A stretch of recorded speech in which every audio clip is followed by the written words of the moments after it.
Okay, we're going to check the compression on this TTR 125.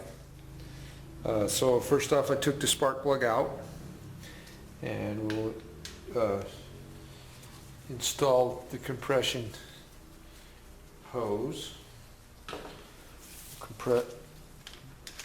Connect our gauge, our compression gauge. Okay, so now we'll kick this thing over probably 5-6 times with the throttle wide open, and then we'll read the maximum pressure that it has.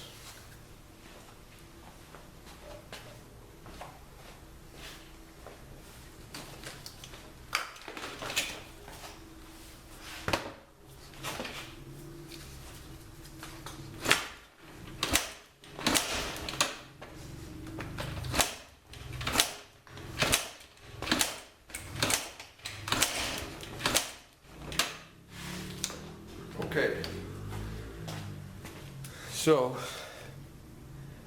looks like we only got to about 80 psi, so the compression's a little bit low. So we're going to check the valves first and then maybe take the head off if we have to. Okay, we take the tap covers off and do a real quick check to see if there's clearance. Get it to where it's yeah, so there's a little bit of movement there, so the low compression is not going to be because they're pushing the valve open. So at this point I think we probably need to maybe take the head off and check the valves themselves, and then maybe even go to the piston. Maybe the piston rings are worn. Okay, so taking the muffler off, disconnected the carburetor and kind of moved it up out of the way. There's a engine bracket that's up here. We've taken it off, taken the bolts out. So next is there's a cover that goes on the cam on the other side, and we'll take that off, and then we'll take the head bolts out, and we'll lift the head off. Okay, so taking the two bolts out and pull this cover off to expose the cam.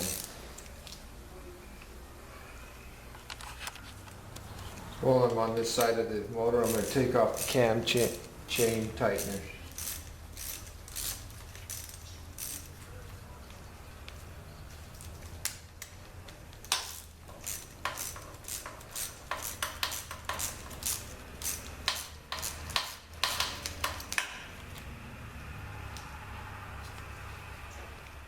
Okay, now we're going to take the cam gear off. First off is I put a wire through the cam chain so that it won't drop down inside the motor. So once I have that on there, I'm going to take and loosen that nut. So take that off, spacer, and now that gear is going to come out.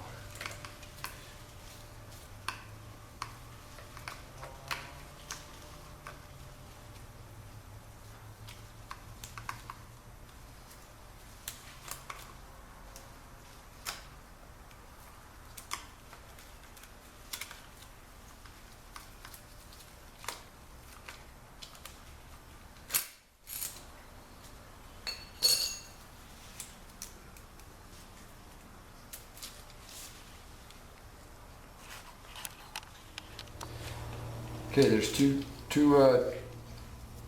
bolts right here that we've loosened, and also 4 bolts that are up on the head. So once they're all loosened, I'm going to take the head off. lift it straight up.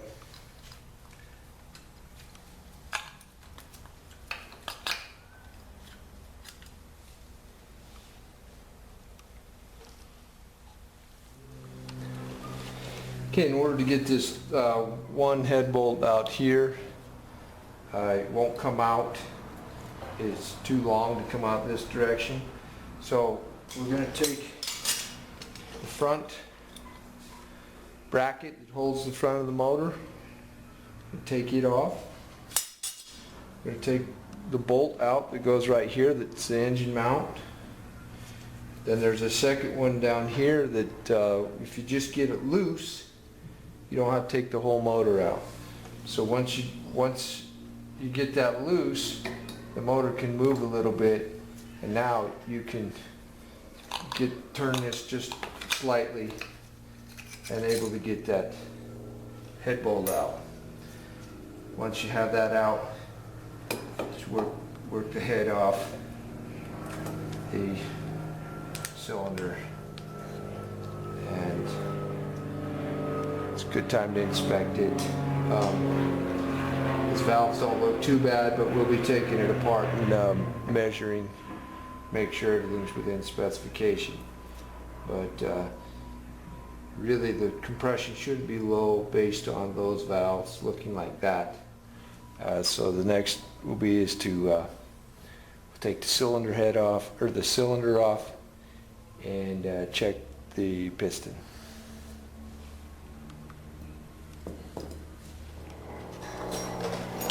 Okay, a lot of times I'd get that piston to top dead center. Makes it a little easier. Take the head gasket off.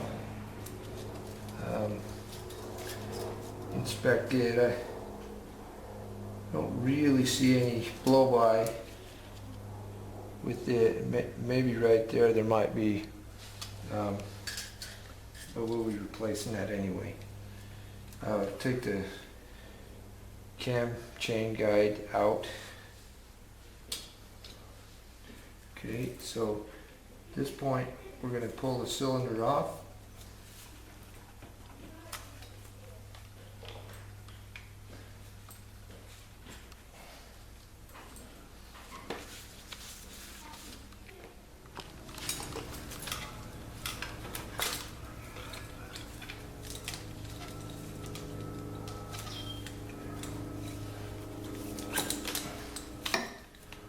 Piston down out,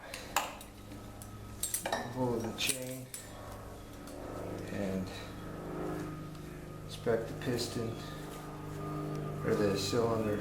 We're not too bad there. So now we'll just be pulling the piston and doing the measurements to make sure everything's in spec where it should be. Okay, now taking some rags and stuff down into the hole. The last thing you want to do is lose that wrist pin clip down inside the motor, because then you'd be taking it apart. So once you have that ready, go ahead and pull that clip out.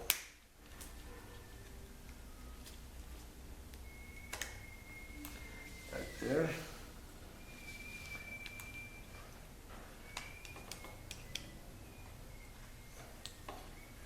Push the wrist pin out. Once it's out, now you got the piston out. So like I say, now we'll be doing all the measurements to see. You can see there's some galling going on the side of the piston, so we may have to get a new piston. We'll do the measurements on the piston diameter and also on the cylinder diameter, and then decide.